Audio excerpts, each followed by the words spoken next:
Welcome to the SVG-TV news for Tuesday, June 28th. With the details tonight, I'm Khalil Cato. The SVG Met Services and the National Emergency Management Organization have cautioned citizens to take steps to protect themselves and property as SVG has begun to feel the impacts of a potential tropical cyclone 2, with gusty winds and intermittent rainfall from feeder bands being recorded across the island. At 6 p.m., a flood watch was issued for SVG. This happens when conditions are favorable and there exists the possibility of flooding during the watch period. This flash flood watch may be upgraded to a warning if conditions warrant. The SVG Met Services says moderate to heavy rain showers and thunderstorm activity with rainfall accumulations of up to 2 to 4 inches are possible from late tonight, with higher accumulations predicted across the Grenadines. A high wind advisory, high surf advisory, and small craft warning are also in effect for SVG, with sustained winds of 25 to 35 miles per hour forecast to affect the land area. NEMO is urging all residents, especially those in the southern Grenadines, as these islands are closest to the system, to take all the necessary precautions against strong gusty winds, heavy rainfall, and rough seas. Persons who are frequenting the communities north of the Rabaca River up to Fancy are also reminded that heavy rains can result in dangerous lahars and mudflows, and NEMO is urging persons to avoid the areas once flooded.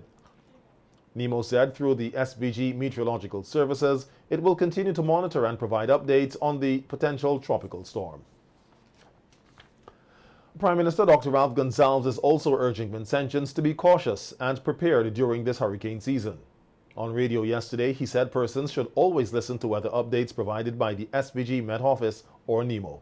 Absolutely, and I want them to pay attention to what NEMO has been saying and what Billy Jeffers from the Meteorological Office has been saying. Listen to the officials. They're providing a lot of information. The reason why I haven't come on is because I'm satisfied that the information they're giving is sufficient for the time being. But I will join you in asking everybody to be careful in this period.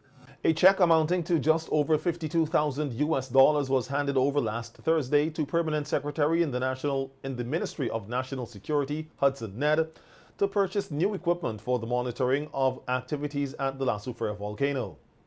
The financial donation was made by the government of Taiwan at the handing over ceremony at the Beachcombers Hotel. Taiwan's ambassador to SVG, His Excellency Peter Shali Lan, said Taiwan was with SVG all the way after the COVID-19 pandemic and the volcanic eruption of La Soufrière, and the financial donation to purchase the monitoring equipment was part of efforts under the bilateral pilot project for the implementation of an emergency management system to reduce medical emergencies in St. Vincent and the Grenadines, which was jointly implemented by the Technical Mission of the Republic of China on Taiwan and the National Emergency Management Organization, NEMO.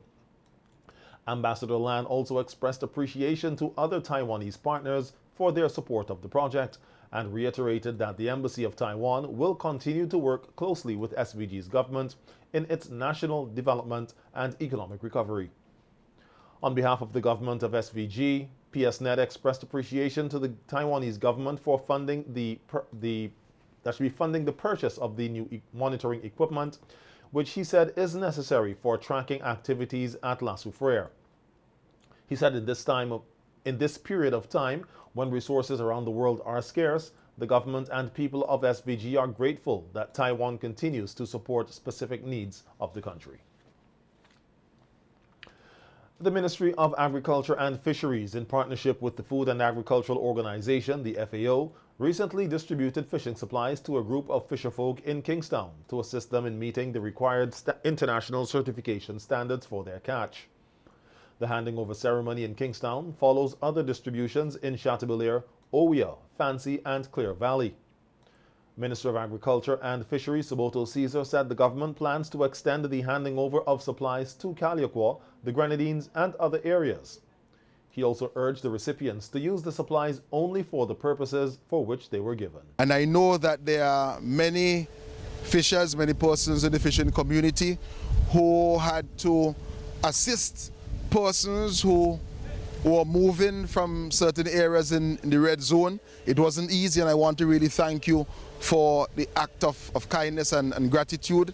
And I know that in the process that there are some fishers who lost their ice boxes, lost their safety gears, and what we are here today to do is to hand over to you, if in a form of assistance, persons will receive ice boxes, and I want to underscore the point that they should be used for the purposes that you are going to receive them for. And it's basically two primary reasons. One is for you to take at sea with ice, and if you are doing a sail off the boat, that you take it off with the ice and the fish, so that we can maintain that very high quality for certification, which is needed not only for the international market, but also needed here in St. Vincent and the Grenadines. Minister Caesar also noted that a significant increase in the local fishing industry has been observed since the opening of the Argyle International Airport, and it is the government's hope to secure one of the best fisheries sectors in the region by 2025. From the time we established the Argyle International Airport and we connected with international markets and we increased the airlift and we leased the landside facilities to the private sector, we have seen an exponential increase in fish landings in this country, not only by local fishers, but we have witnessed St. Vincent and the Grenadines being the fastest growing transshipment point for fish in the Southern Caribbean. And we welcome all the stakeholders and all the participants, and we intend by 2025 to have one of the most thriving fisheries sectors in the Caribbean right here in St. Vincent and the Grenadines for the benefit of all fisher folk. Jeffrey Husbands, an established fisherman, says he is open to working along with young fishers in SVG who are willing to be properly trained to develop the local fishing industry. Husbands, a Vincentian by birth, who moved to Barbados many years ago, told SVG-TV News in a recent interview that upon returning to the island 10 years ago, that he realized there are notable areas for improvement in the industry on island, and he is willing to learn from the locals as well as impart the knowledge that he has gained over the years to anyone interested. I went to Barbados, I spent my life up there. I got into fishing at an early age. I love fishing. And I came back here 10 years ago. I did some fishing here, and I thought that fishing here needs to be developed better than what it has been. Back here now to try and open the local fishermen's eyes. Right? I'm not doing this as a selfish fisherman. I'm doing this. Whatever I'm doing is it's open to everyone if they're willing to learn. Right? Because fish is a national sustenance for everyone, and that's what I'm here to do. Right? I mean, it's a challenge. It's a challenge because fishing on the island it's not easy. We have a lot to contend with. We have a lot of sharks here. We have a lot of big groupers which we have not really went into. Right? But as time goes on, we are willing to learn from the local fishermen. I'm willing to learn from local fishermen, and I'm willing to teach them the fishing that I've learned. Right? I spent 25 years in charter fishing for wahoos, marlins, mahis, that sort of stuff. But I was making everyone happy, not myself. This is what I love to do. Husbands, who operates the fishing vessel Venture Eye, says that the boat is owned by a group of investors who decided to get into business with him. He said it is his hope to work along with other local fishermen, as his primary goal is to bring fish home and develop the industry. When asked how he plans to reach out and start training interested persons, the seasoned fisher said that those details are still being ironed out, as he has not yet had any meetings with the fishermen on island. As a company, I came back and I spoke to some investors, and they agree that we should go into the business. Right? And we are now starting, so we're still on the rocky part of the trip. But hopefully in the future, things would get way better for everyone on the island. I'm just hoping that the local fishermen does not see me as a threat. I am not a threat. I'm a Vincentian, and I'm bringing home the goods. That's why I'm here. I don't know how we're going to cross those bridges as yet, because I have not went to any meetings among the fisher folks on the island. Right? I don't know their views, but I'm not trying to get in their way, because I'm fishing beyond what they fish. Right? But I'm willing to learn from them, and I'm willing to teach them. The third Caribbean Ministerial Forum on School Safety, organized by the Caribbean School Safety Initiative, got underway today in St. Martin. The forum will bring together ministers of education and educators from across the region. This country is being represented by Minister of Education and National Reconciliation, the Honorable Curtis King. Minister King is the outgoing chairperson of the Ministerial Forum, and he will hand over the chairmanship to the host country's Minister of Education, Culture, Youth and Sports, the Honorable Rudolph Samuel. The minister heads a 3-member delegation, which includes Senior Education Officer Dr. Idelia Ferdinand. The meeting runs from June 28th to June 30th. An investigation has been launched into the circumstances surrounding a report of a shooting incident that occurred yesterday at Brighton, which left Kishorn Jackson, a 31-year-old omnibus driver of Arnisvale, dead. Police say preliminary investigations revealed that at about 8:45 p.m., Jackson and 2 other men were walking along the Brighton Public Road when they heard gunshots emanating close by. Upon hearing the shots, the men reportedly ran and sought refuge in a nearby supermarket. The men later made inquiries as to the whereabouts of Jackson and subsequently found him lying in a pool of blood in front of the supermarket. As a result, the incident was reported to the police, who later arrived on the scene. Jackson was pronounced dead at the scene by the district medical officer. Police say the motive surrounding the killing is unknown at the moment. A post-mortem examination is expected to be carried out on Jackson's body to ascertain the exact cause of death. Investigations into the matter are ongoing. Jackson's death marks the 22nd homicide reported for 2022. Meanwhile, police are also investigating a report made by a 37-year-old chauffeur of Prospect against some unknown person or persons for the offense of attempted murder.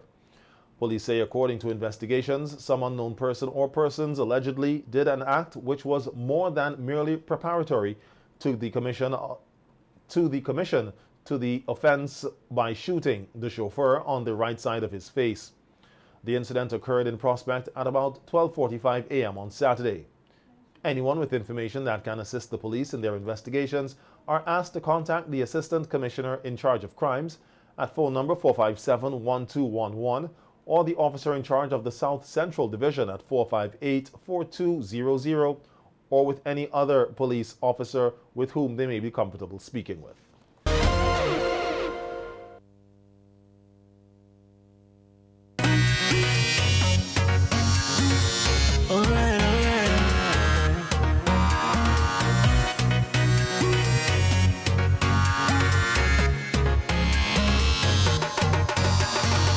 Following the Raga and Soca Monarch semi-finals last evening, the Carnival Development Corporation, the CDC, released the names of the artists who have advanced to the finals, slated for this Saturday, July 2nd at Carnival City, Victoria Park.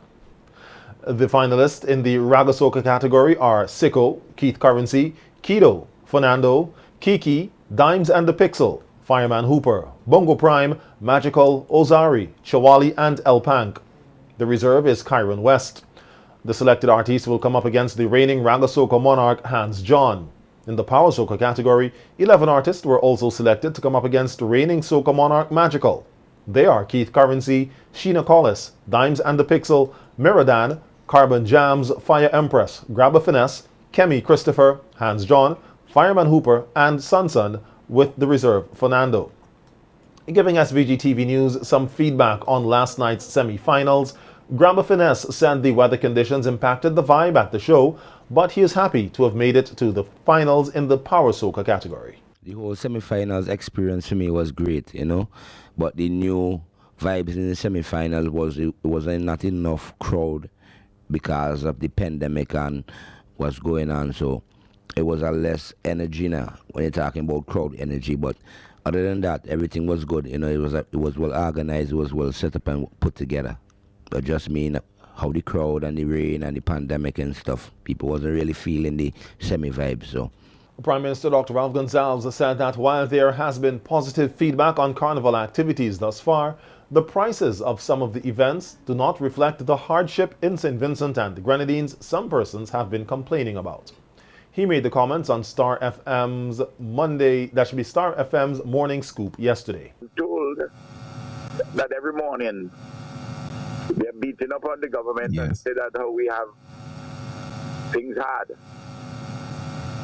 But some prices that I've seen are not consistent with things hard. Those prices are indicative of things affluent. I've seen some things have been drawn to my attention. Yes. Fortunately, I don't drink alcoholic beverages, so you wouldn't get me with a 500 bottle of brandy. and you wouldn't get me with a 250 bottle of El Dorado. Yeah. You know? A 350 bottle of black. I guess if I'm thirsty, I'll have to buy the $5 bottle of water, small bottle. I have memorized some of the prices, you know. I brought my brother Lupo into the too cool. But I wish them all the best.